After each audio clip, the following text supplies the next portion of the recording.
Welcome back to the Nebraska Furniture Mart Locker Room Show. Just a quick correction, completely my fault. The Royals will not play in that Field of Dreams game. It will be the Cardinals against the White Sox. Totally my fault. It was in the prompter. Shout out to Jared Kohler, our producer, for getting it right and putting Cardinals in there. All right, now it's time for our roundtable with Jared Kohler and Breland Moore. Okay, guys, the state of college football is very much up in the air. Whether or not there will be fans, non-conference games, or just games in general remains to be seen. But at the least, the season will look very different than before. So looking locally, how does this unique offseason and fall, the uncertainty, impact KU, MU, and even K-State, Jared?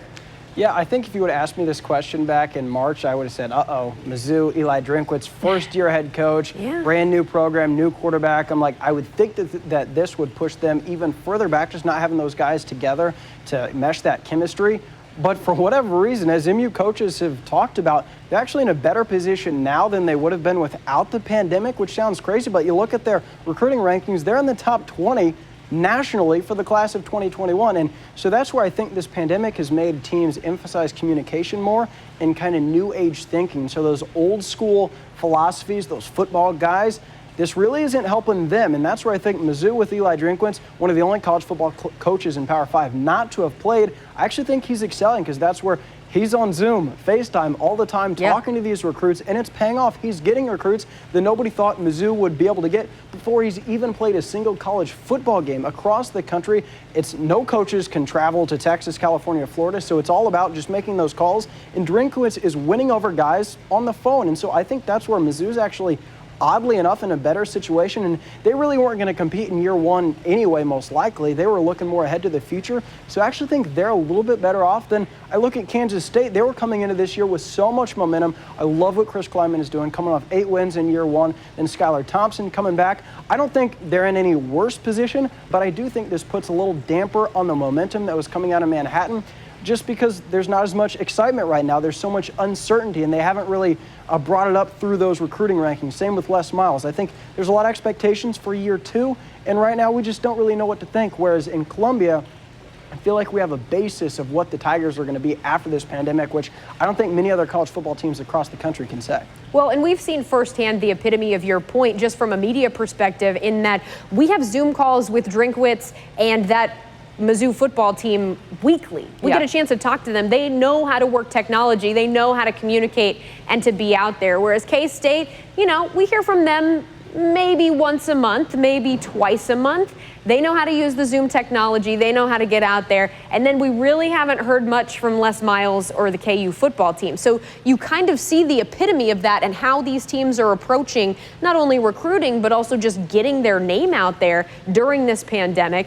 It shows a lot about the program and the organization and how this pandemic has impacted them. Breland, what do you think about all of it? I mean, Jared really summed it up when it comes to Mizzou and K-State, so I'll take the elephant in the room. I'll go Kansas football. Listen, we know what they are. It is what it is up there. Les Miles is a phenomenal coach, but let's face it, right? They are who they are.